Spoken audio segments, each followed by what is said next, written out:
एकनाथ शिंदे यांना बसणार सर्वात मोठा धक्का. संजय राऊतांनी केला सर्वात मोठा गौप्यस्फोट. नेमकं काय घडलं? राजकारणातील घडामोडींना वेग आला असून सध्या राजकीय वर्तुळात मोठे भूकंप सुरू आहेत. शिवसेना पक्ष आणि धनुष्यबाण चिन्हाच्या वादावर सर्वोच्च न्यायालयात सुनावणी सुरू असतानाच ठाकरे गटाचे खासदार संजय राऊत यांनी एक अत्यंत मोठा आणि खळबळजनक दावा केला आहे. खासदार संजय राऊत यांनी निवडणूक आयोगाच्या भूमिकेवर गंभीर आरोप केले आहेत. पक्षात आपले बहुमत असतानाही निवडणूक आयोगाने अमित शहा यांच्या दबावाखाली शिवसेना पक्ष एकनाथ शिंदे यांना 5,000 कोटी रुपयांना विकल्याचा खळबळजनक दावा राऊत यांनी केला आहे.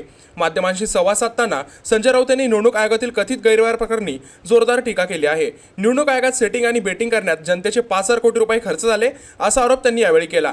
तसेच अमित शहा यांच्या शेअर मार्केटमधून आमचा पक्ष विकला गेला असा गंभीर दावा करत निवडणूक आयोगाला केवळ शिवसेनाच नाही तर आणखी 4 पक्ष विकल्याचाही आरोप संजय राऊत यांनी केला. दरम्यान शिवसेना पक्ष आणि धनुष्यबाण चिन्हाच्या वादावर सर्वोच्च न्यायालयात सुरू असलेल्या सुनावणीवर राऊत यांनी उल्लेख केला. ही सुनावणी उद्यापर्यंत सुरू राहणार असल्याचं त्यांनी सांगितलं. पक्ष आणि निवडणूक चिन्हाबाबत सर्वोच्च न्यायालयात युक्तिवाद महत्त्वाचा असल्याचंही त्यांनी स्पष्ट केलं आहे. संजय राऊत यांनी शिवसेनेच्या इतिहासात दाखला देत म्हणाले की बाळासाहेब ठाकरे यांनी शिवसेनेची स्थापना केली. त्यांच्या हयातीत उद्धव ठाकरे यांच्याकडे पक्षाची जबाबदारी सोपवण्यात आली. उद्धव ठाकरे यांच्या नेतृत्वाखाली पक्षाची घटना तयार करण्यात आली आणि ही घटना निवडणूक आयोगाला कळवण्यात आली. संबंधित पत्रव्यवहाराच्या रीतसर पोहोचवत्या ठाकरे गटाकडे असल्याचा दावा संजय राऊत यांनी केला आहे. याबद्दल तुमचे मत आम्हाला कळून नक्की सांगा. आगामी काळामध्ये शिवसेना पक्ष आणि धनुष्यबाण उद्धव ठाकरेंना भेटणार का? याबद्दल तुमचे मत आम्हाला कळून नक्की सांगा आणि अशा सुडावरच बघण्यासाठी आपल्या चॅनलला सबस्क्राईब करायला विसरू नका.